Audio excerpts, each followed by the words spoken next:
या अशा कुरळ्या केसांच्या चिमुरड्याला पाहून कोणाला तरी वाटलं होतं का की हाच सचिन एक दिवशी जगज्जेता क्रिकेटर सचिन तेंडुलकर होईल म्हणून? पण हे सगळं शक्य झालं ते सचिनच्या अथक परिश्रम, चिकाटी, मेहनत आणि स्वप्न पूर्ण करण्याच्या जिद्दीमुळे. म्हणूनच आज सचिनला आपण गॉड ऑफ क्रिकेट असं म्हणतो. त्याच्या मेहनतीमुळेच आज तो या स्थानावर आहे. सुरुवातीच्या काळात जेव्हा सचिन रमाकांत आचरेकर सरांसोबत ग्राउंडवर क्रिकेटची प्रॅक्टिस करत असे, तेव्हा आचरेकर सर स्टंपवर 1 रुपयाचं नाणं ठेवत असत आणि सचिनला सांगत असत की आज जर दिवसभरात आऊट झाला नाहीस तरच हे नाणं तू घरी घेऊन जाऊ शकतोस. आज सचिनकडे अशी शेकडो नाणी जमा झाली. सचिनचा पहिला इंटरनॅशनल दौरा होता पाकिस्तानचा. पाकिस्तानच्या वकार युनुसच्या वेगवान बाउन्सरवर चिमुकला सचिन जबरदस्त जखमी झाला. पण हार मानेल तो सचिन खचला. सचिन खचला नाही तर मोठ्या उमेदीनं उभा राहिला आणि वकारच्या पुढच्याच बॉलवर स्ट्रेट ड्राईव्ह लगावत त्याने चौकार मारला.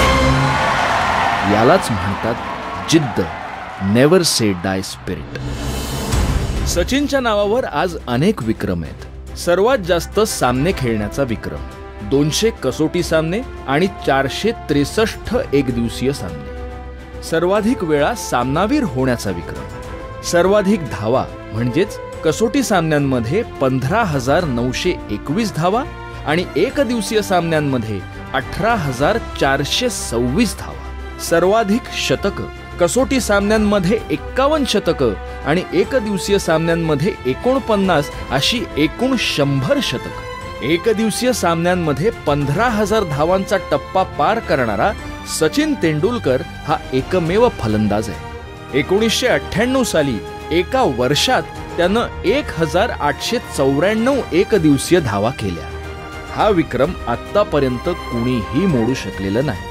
2010 साली दक्षिण आफ्रिकेविरुद्ध ग्वाल्हेर येथे एकदिवसीय क्रिकेटच्या इतिहासात प्रथमच द्विशतक फटकावण्याचा विक्रम सचिन तेंडुलकरच्या नावावर आहे. विश्वचषकाच्या इतिहासात सर्वाधिक धावा म्हणजेच 59.72च्या सरासरीनं 1,732 धावा सचिन तेंडुलकरच्या नावावर आहे.